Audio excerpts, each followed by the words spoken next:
ఈ దినం దేవుని వాగ్దానం. ఈ ఉదయకాల సమయంలో ఈ దినం దేవుని వాగ్దానం చక్కటి ఆత్మీయ కార్యక్రమానికి ప్రేమతో ఆహ్వానిస్తూ, ఎలా ఉన్నారు దేవుని బిడ్డలారు? అందరు బాగున్నారా? ఉదయం లేచారా? ఉదయకాల ప్రార్థన, ఉదయకాల ఆరాధన చాలా ప్రాముఖ్యమైనటువంటి విషయం. అంతేకాకుండా మరి ఇప్పుడు ప్రతి శనివారం బెల్లంపల్లిలో సాయంత్రం సువార్త సభ జరుగుతూనే ఉంది. ఎవ్రీ సాటర్డే కల్వరి ప్రామిస్ ల్యాండ్లో 19-21 మీటింగ్స్ జరుగుతున్నాయి. కాబట్టి మీరు వీక్షించండి, రండి, ప్రామిస్ ల్యాండ్కి పాలు పొందండి, బెల్లంపల్లికి వచ్చి పాలు పొందండి.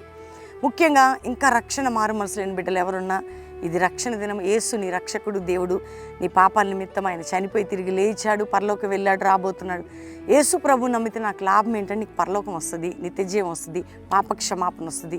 ఈ లోకంలో కూడా ఆయన కృప చూపి నీకు తోడుగా ఉంటాడు. కాబట్టి ఈరోజు రక్షణ దినం, మీకు సువార్త చెప్పాల్సిన బాధ్యత నాకు ఉంది. కాబట్టి ప్రతి దినము ఈ మాటను నేను ప్రకటిస్తూ ఉన్నాను. అంతేకాకుండా ఇంకెప్పుడండి మాకు విడుదల, ఇంకెప్పుడండి మాకు న్యాయం, ఇంకెప్పుడండి మా సమస్యలకు పరిష్కారం, ఇంకెప్పుడండి మా జీవితానికి విడుదల అనుకుంటున్నారా?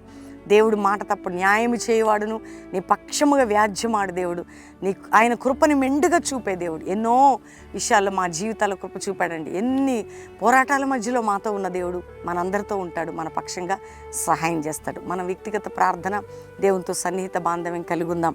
కాబట్టి ఈరోజు చదువుకుందాం. చక్కటి శ్రేష్టమైన వాగ్దానం నేను చదువుతున్నాను. 146 కీర్తన 6వ వచనం, 2వ మాట, 7వ వచనం. ఆయన ఎన్నడూ మాట తప్పనివాడు, బాధపరచుబడి వారికి ఆయన న్యాయము తీర్చును. ఎన్నడూ మాట తప్పనివాడట, మాట తప్పడు. నీకు వాగ్దానం చేసేవాడు మాట తప్పడు. బాధపరచుబడి వారికి న్యాయము తీర్చును. ఈరోజు నీకు ఏ వాగ్దానం దేవుడిచ్చాడో, ఏ బంధించబడి ఉన్నావు, ఏది నేను వెంటాడుతుందో, ఏ బాధలో ఉన్నావు, నీకు తప్పక న్యాయం తీర్చబోతున్నాడు. కాబట్టి నేను మోసం చేసిన వారు, నీకు అన్యాయం జరిగి, నీ కోర్టు కేసులు, నీ మీద అక్రమ కేసులు, నీ కుటుంబాలు, బంధువులు, స్నేహితులు, అనేక మంది వ్యాజ్యం ఆడేవారు, నిన్ను గాయపరిచేవారు, ప్రతి విషయంలో నీ దేవుడు నీ పక్షముగా న్యాయం తీరుస్తాడు. కాబట్టి ఆయన మాట ఇచ్చాడు. కాబట్టి మాట తప్పను, నీకు న్యాయము తీర్చేదని ఈరోజు వాగ్దానం. నీకు ఇచ్చిన మాటని తప్పడాయన, కాబట్టి నీకు న్యాయము తీర్చబోతున్నాడు. నేను మాట తప్పను, నీకు న్యాయము తీర్చేదని. కాబట్టి ధైర్యంగా ఉండు. ఎందుకు అంటే ప్రతి విషయంలో ఇచ్చిన వాగ్దానం నెరవేర్చబోతున్నాడు. కాబట్టి దేవుడే ఎంత గొప్ప కార్యాలు చేయబోతున్న దేవునికి మనం ఏం చేద్దామండి? థ్యాంక్స్ చెప్దాం. వ్యక్తిగతంగా ప్రభుతో మంచి సన్నిహిత బాంధవ్యం కలిగి ఉందాం. అందరం కలిసి ప్రార్థన చేసుకుందాం, ఆయన కృపను పొందుదాం. అందరం ప్రార్థన చేసుకుందాం. తండ్రి, ఉదయకాలం ఎంతమంది వాగ్దానం రిసీవ్ చేసుకున్నారో, రక్షణ లేని గృహాలకు రక్షణ, పాపక్షమాపణ, రోగములతున్న వారికి యేసు పొందిన గాయముల వలన స్వస్థత, ఆపరేషన్స్ క్యాన్సిల్ అయ్యి హీలింగ్ జరగాలి.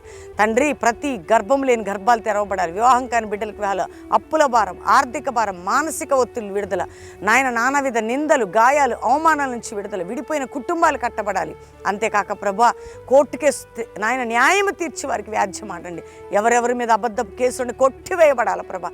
ఎవరెవరు మోసం చేత బిడ్డలు మోసపోయారు, వారికి విడుదల జరగాలి. భూ సంబంధమైన బంధకాలు, ఇతరులకి మా డబ్బు తీసుకొని మమ్మల్ని మోసం చేసిన భయము పుట్టి డబ్బు అందించాల ప్రభా. తండ్రి, ఆ విధంగా ప్రతి సమస్యకి పరిష్కారం ఏంటి. ఇతర దేశాల్లో మా ప్రియులు ఎవరున్నా నీ ప్రొటెక్షన్, నీ దూతల సన్నిధి, దేశంలో వారు ఉన్న చోట రక్షణ క్షేమాన్ని మీరు దయచేయండి. భారతదేశాన్ని రక్షించండి నాయన. తండ్రి, మా యొక్క దైవజనుల బిడ్డల మీద నీ ప్రొటెక్షన్ దయచేయండి. కల్వరి మినిస్ట్రీస్ని మీరు లేవనెత్తి ఆశీర్వదించి నీ సన్నిధి మాకు తోడుగా ఉంచండి. జరుగుతున్న సభల్లో మీ హస్తం ఉంచండి. ఈరోజు వాగ్దానం రిసీవ్ చేసుకున్న ప్రతి బిడ్డని దీవిస్తున్నాం. ఈరోజు మ్యారేజ్ డే కుటుంబానికి గొప్ప ఆశీర్వాదం మీరు అనుగ్రహించి వారిని దీవిస్తున్నాం. బర్త్డే బిడ్డల్ని దీవిస్తూ మీరు వర్ధలు చేసి మీ సన్నిధి అందరికీ తోడే ఉంచమని యేసు నామములో అడుగుచున్నాం తండ్రి. Amen, amen, amen. ఎంతమంది వాగ్దానం రిసీవ్ చేసుకున్నారో దేవుని బిడ్డలారా, అందరూ వాగ్దానం లైక్ చేయండి, షేర్ చేయండి, మంచి కామెంట్స్ పెట్టండి, ప్రభువుని స్తుతించండి. Pastor Praveen and YouTube, Facebook subscribe చేసుకోండి. అక్షయ ప్రవీణ్, అభిషేక్ ప్రవీణ్, షారుణ్ ప్రవీణ్ అని మన యొక్క యూట్యూబ్ ఛానల్స్. ముఖ్యంగా దేవుని బిడ్డలారా, 19-21 ప్రామిస్ ల్యాండ్లో, హైతనగర్ దగ్గర ప్రామిస్ ల్యాండ్లో మీటింగ్ జరుగుతున్నాయి. ఇంకా రాగలిగిన వారు వచ్చి పాలు పొందండి. ప్రతి శనివారం బెల్లంపల్లిలో సువార్త ఉజ్జీవ సభ సాయంత్రం 6 నుంచి 9, ఆదివారం మొదటి ఆరాధన మిస్ అవ్వకండి. అనేక సభలు 22, 23, 24, 25 అద్భుతంగా Eluru saint Xavier high school grounds. దైవజనులు, ఆత్మీయులకి ప్రేమపూర్వక ఆహ్వానం పలుకుతున్నాం. అందరూ కూడా పాలు పొందండి, ప్రార్థించండి. ఇంతే కాకుండా దేవుని బిడ్డారా, ఎంతమంది ఈ వాగ్దానం రిసీవ్ చేసుకుంటున్నారో, మరి నంద్యాల దగ్గర డోన్లో మీటింగ్స్ ఉంటున్నాయి, అద్భుతమైనటువంటి సభలు. అంతేకాక బెంగళూరు, ముంబై అనేక ప్రాంతాలు ఉంటున్నాయి. మీరు ప్రార్థించండి. దేవుడు మీ అందరినీ సిద్ధపరిచి దీవించును గాక. Praise the lord.